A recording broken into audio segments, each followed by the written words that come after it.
What's up, guys? This is my 1991 Camaro RS 305 TBI. This is how to do the oil pan or the oil pan gasket, how to drop the oil pan basically. Making this video because, sorry, there's a lot of fire trucks and stuff going by. Making this video because I was looking up how to do this, and as a younger guy, I'm not an old timer, and so there's not, I just don't know how to do this off the back of my, back of my hand. So for the younger guys who don't know how to do this, maybe someone who's never done something like this before, this is how you do it. There's a lot of stuff that I looked online and no one mentioned when I was gonna do this. So it kind of is a pain in the butt, I'm not gonna lie. I would recommend making sure that you got the proper equipment and stuff before you go ahead and do this, because I luckily am in a shop currently, but if I were to try to do this like at home, this would have been a real big pain in the butt for me. So you can see we already got the new oil pan on there. It's all torqued down and everything, but the oil pan or the whole engine, I guess, is up right now. Mounts are disconnected. I got blocks of wood in there, kind of giving it some space, and then I've got one of these tripods here on with the block of wood on the bell housing transmission. So here, let me grab the light. Yeah, that's pretty much how we got it set up. This is all the weight of the engine and trans right now is on that cross member piece back there, and on this wood block with the tripod. The trans is actually touching the body, so it's as high as it'll go. It's maxed out. You can see the wheels are, the suspension's fully up and everything. I mean, the wheels are not totally off. I didn't want to stress it too much, but so that's where we're at with that. Starter's out. You gotta take the starter out. This plate here has to come out. You see, I just started to put one bolt back in, but I got the other ones sitting right there. But so basically, yeah, what you gotta do is take your starter out. This is a brand new starter. Starter's literally 2 bolts, 1, 2, right there, not hard.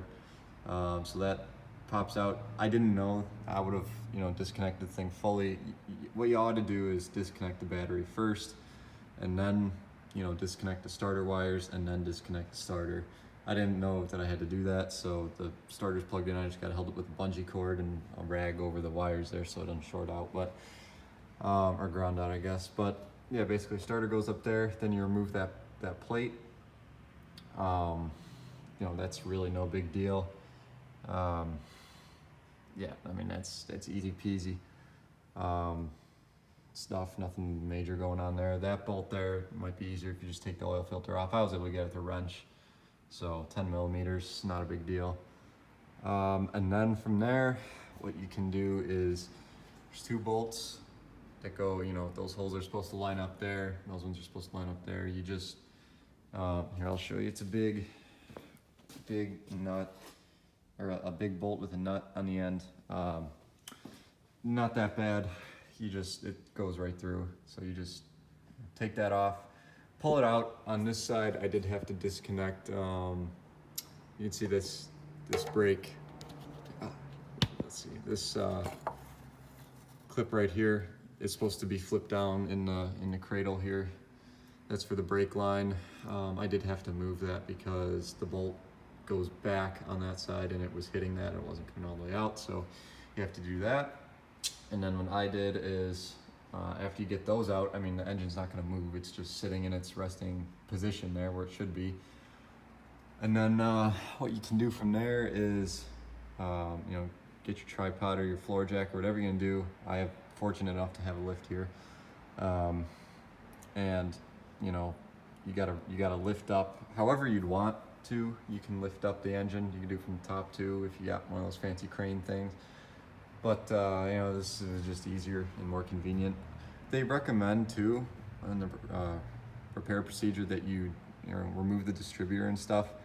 Honestly, mine, I looked at it. I got a big ladder over here. I looked at it while I was setting this up. It's not touching anything. It's not touching the firewall or nothing. So I said, screw it. I just left it in. So beware on that. I guess you can remove it if you want. It's a little extra work, but you know, whatever you want to do. Anyway, so yeah, once you get all that lifted up, I found it was then easiest because you got a little more clearance up under here, but you're gonna want to remove your Y pipe from your manifolds. You can see the O2 sensor and stuff in there. These, I mean, it's a manifold bolt, so it gets pretty freaking rusty in there. I got to see what I mean about, you know, be prepared. You know, if you are properly equipped, this won't be that bad, but if you're not, I got the Oxy torch out here. Without it, I would have broken all the bolts. Here they are on the floor here because they were hot. So there's 1, 2 on for one side, and then 3, and there was I broke one of them. I don't know where it is now, but was on the floor somewhere. But I did break one of them on the passenger side, right side. Where is it? There it is. You can see I broke the one, so we'll just have to torch that again and try to get that sucker out of there. But yeah, basically that's the worst part of it, I think, if your manifolds look like that, which typically most vehicles, I'd say eventually they do, so especially on an older car. So yeah, there's one to keep your eye out for. So that's probably the hardest part. Once you do that, you know, you just unbolt the oil pan, series bolts going all down the side, not a big deal.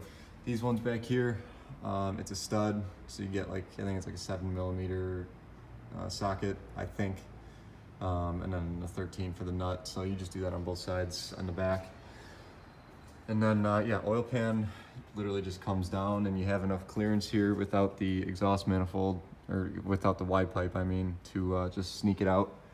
And then yeah, then you got enough room to put the new one in.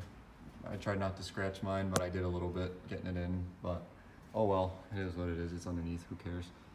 But yeah, that's pretty much how you would drop the oil pan for anything you have to do. I would recommend, if your manifolds and Y pipe are real rusty, my Y pipe isn't real rusty, but you know, I broke one of the studs, so I'm gonna have to figure that out. But I would recommend having these parts on hand, or at least being prepared to encounter that, to replace them, because yeah, chances are something's probably gonna break. And you know, I would recommend to, I mean, I have it currently, the rest of my exhaust is shot, so I have it on a side, just dumping out underneath the passenger floor.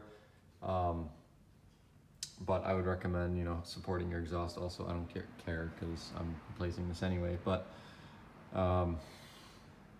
yeah, that's pretty much it. And then you just put everything back together the way you took it apart, and that's pretty much it. So hope that helped anyone out there that was having issues with this, figuring out how to do this, or needed, you know, a little tip on how to do it before you got started. So hope it helped you out. Peace.